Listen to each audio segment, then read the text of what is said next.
ಮಂಡ್ಯದಲ್ಲಿ ಮುಂಬರುವಂತಹ ವಿಧಾನಸಭಾ ಚುನಾವಣೆಯ ಹಿನ್ನೆಲೆಯಲ್ಲಿ ಬಿಜೆಪಿ ನೇತೃತ್ವದ ಎನ್ಡಿಎ ತನ್ನ ಪ್ರಣಾಳಿಕೆಯನ್ನ ಬಿಡುಗಡೆ ಮಾಡಿದೆ. ತಿರುವನಂತಪುರಂನಲ್ಲಿ ನಡೆದಂತಹ ಎನ್ಡಿಎ ಕಾರ್ಯಕ್ರಮದಲ್ಲಿ ಬಿಜೆಪಿ ರಾಷ್ಟ್ರೀಯ ಅಧ್ಯಕ್ಷ ನಿತಿನ್ ನವೀನ್ ಪ್ರಣಾಳಿಕೆಯನ್ನ ಬಿಡುಗಡೆ ಮಾಡಿದ್ರು. ನೀವು ಸಣ್ಣ ಆಗ್ಬೇಕಲ್ವಾ? ಅದು ಒಂದು ಉತ್ತಮ ಆಹಾರದಿಂದ ಸಣ್ಣ ಆಗ್ಬೇಕಲ್ವಾ? ಪ್ರತಿದಿನ ನಮ್ಮ ಜೀನಿ ಸ್ಲಿಮ್ ನ ಯೂಸ್ ಮಾಡಿ ಯಾವುದೇ ಸೈಡ್ ಎಫೆಕ್ಟ್ ಇಲ್ದಂಗೆ ನೀವು ಸಣ್ಣ ಆಗ್ತೀರಾ.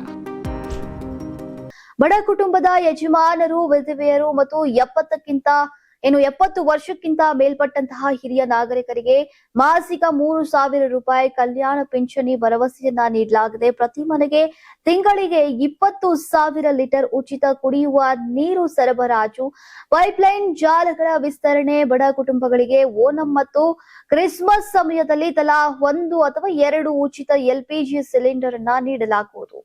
ಇನ್ನು ಆಯುಷ್ಮಾನ್ ಭಾರತ್ ಯೋಜನೆಯಡಿ ಸಾರ್ವತ್ರಿಕ ಆರೋಗ್ಯ ರಕ್ಷಣೆ, ರೈತರ ಆರ್ಥಿಕ ಭದ್ರತೆಯನ್ನ ಖಚಿತಪಡಿಸಿಕೊಳ್ಳೋಕೆ ಅಗತ್ಯವಿರುವಂತಹ ಎಲ್ಲಾ ಕೃಷಿ ಬೆಳೆಗಳಿಗೆ ಬೆಂಬಲ ಬೆಲೆಯನ್ನ ಖಚಿತಪಡಿಸಲಾಗಿದೆ. ಬಡ ಕುಟುಂಬಗಳ ಮಹಿಳೆಯರು ದಿನಸಿ ಮತ್ತು ಔಷಧಿಗಳನ್ನ ಖರೀದಿಸೋಕೆ ತಿಂಗಳಿಗೆ 2,500 ರೂಪಾಯಿ ಮೌಲ್ಯದ ಆಹಾರ ಆರೋಗ್ಯ ಭದ್ರತಾ ಕಾರ್ಡ್ ನೀಡೋಕೆ ಮುಂದಾಗಿದೆ. ಇನ್ನು ಶಬರಿಮಲೆ ಮತ್ತು ಗುರುವಾಯೂರು ದೇವಸ್ಥಾನದಂತಹ ಪ್ರಮುಖ ದೇವಾಲಯಗಳನ್ನ ರಕ್ಷಿಸೋಕೆ ಮತ್ತು ನಿರ್ವಹಿಸೋಕೆ ದೇವಸ್ವಯಂ ಮಂಡಳಿಗಳಲ್ಲಿ ಸುಧಾರಣೆಗಳು, ತಿರುವನಂತಪುರಂನ ಕಣ್ಣೂರಿಗೆ ಸಂಪರ್ಕಿಸುವಂತಹ ಹೈಸ್ಪೀಡ್ ರೈಲು ಜಾಲ ನಿರ್ಮಾಣ, ಏಮ್ಸ್ ಆಸ್ಪತ್ರೆಯ ನಿರ್ಮಾಣದ ಭರವಸೆಯನ್ನ ನೀಡಲಾಗಿದೆ. ಕೇರಳದ ಎಲ್ಲಾ 140 ವಿಧಾನಸಭಾ ಸ್ಥಾನಗಳಿಗೆ ಏಪ್ರಿಲ್ 9ರಂದು ಒಂದೇ ಹಂತದಲ್ಲಿ ಮತದಾನ ನಡೆಯಲಿದೆ.